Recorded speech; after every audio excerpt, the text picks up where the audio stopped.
Fantame ya ce hadisin nan na Fantame kullum shi a cikin zuciya ta kun san Fantame ko ministan gwamnatin tarayya. Fantame ya ce manzon Allah sallallahu alaihi wasallama ya ce sadda duk azzalimi yayi zalunci an ka ji tsoron kallon idanunsa a ce kayi zalunci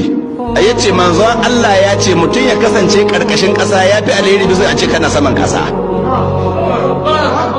Ya ce don haka shi Fantame kada Allah ya kai shi ranar da za a yi zalunci shi Fantame ya ji tsoron. Annabi tsira da aminci sabbata gare shi ya ce duk ran da aka waye gari azzalimi zai yi zalunci ba wanda zai kalli idansu ya ce ka yi zalunci ya ce cikin ƙasa ya fi alheri da bayan ƙasar. Wallahi kada Allah ya nuna mana lokacin ran da Allah zai kawo ranar da za a yi zalunci a Najeriya. Fantami ba zai ce an yi zalunci ba, ya Allah ka ɗauki rayuwa ta kamun lokacin, ya Allah duk ran da ba zan iya cewa an yi zalunci